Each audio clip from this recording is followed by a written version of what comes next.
Quero falar sobre o Cruzeiro que perdeu pela primeira vez no Campeonato Brasileiro como mandante, derrota pra lá de surpreendente para o Ceará por 2-1, até porque o vovô ainda não havia vencido fora de casa no Brasileiro. E aí vem uma estatística ainda mais curiosa. O Ceará não vencia no Campeonato Brasileiro como visitante nos últimos 3 anos. Murilo Frois, probabilidade do Campeonato Brasileiro, estou curioso para saber o percentual do Cruzeiro com a derrota pro Ceará.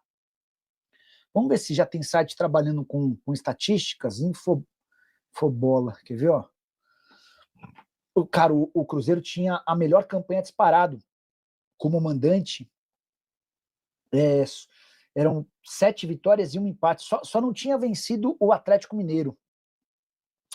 E aí vai o Cruzeiro e perde para o Ceará, que vinha de 3 derrotas seguidas, né? Ó, o Infobola ainda não faz projeções de título. Deixa eu ver se o FMG brasileiro, se a Universidade Federal de Minas Gerais já tem probabilidades para título. Campeão, vamos ver probabilidades para campeão. Flamengo 34%, Palmeiras 31%, o Cruzeiro com 15%, tá? Então, para a Universidade Federal de Minas Gerais, hoje, o Cruzeiro é só o terceiro com mais chances, e o Bahia em quarto. Não, loucura é isso aqui, ó. Mirassol aparece como o quinto com mais chances de título, 3,3%. Confesso que essa é a grande surpresa de todas, né? Tem mais um superchat do Jessen Vieira, que está sempre por aqui. Nicola, manda boa para o Cruzeiro, dá uma impressão que os dirigentes, como vinham de resultado, estavam contentes, mas precisa urgentemente de reforço. Ô Jessen, sabe que você tem razão? Sabe que você tem razão? Eu tô com você nessa. O Cruzeiro do Alexandre Matos era um Cruzeiro extremamente audacioso na hora de contratar reforços. Vocês lembram, né? Cruzeiro que saía contratando a rodo, né? A verdade é que a saída do Matos e os bons resultados do Cruzeiro me causaram a impressão de que o Cruzeiro meio que passou a pisar em ovos na hora de contratar, até talvez para não criar uma saia justa, uma situação ruim com os atletas. Mas o time do Cruzeiro, que é muito bom do 1 a 11, ele, na minha opinião, carece. Ele precisa de reforços, precisa de contratações para ter um elenco mais robusto. Talvez a derrota para o Ceará sirva de alerta, né? E assim, alguns movimentos foram feitos. Vitor Gabriel, zagueiro que pertence ao Internacional, houve uma tentativa, não rolou. O Cruzeiro fez a menção de contratar um equatoriano chamado Sarmento, também não avançou.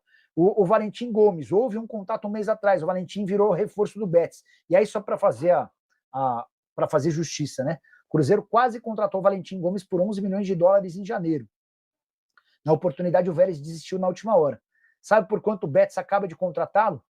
Por 5 milhões e 300 mil euros. Então, o Vélez deve ter se arrependido amargamente de não ter fechado o acordo com o Cruzeiro, perderam muito dinheiro. Hora de falar sobre o Cruzeiro, que tem feito todos os esforços do mundo para segurar Caio Jorge. Atacante e artilheiro do Campeonato Brasileiro, autor de 12 gols na competição, tem sido sondado e especulado por clubes do exterior. O Bayer Leverkusen é um dos interessados. Pois bem, o dono da SAF do Cruzeiro, Pedro Lourenço, já descartou qualquer tipo de negócio por menos do que 25 milhões de euros, a gente está falando de 157 milhões de reais. Com a lembrança de que o Caio Jorge havia sido comprado da Juventus da Itália numa operação de mais ou menos 7 milhões de euros.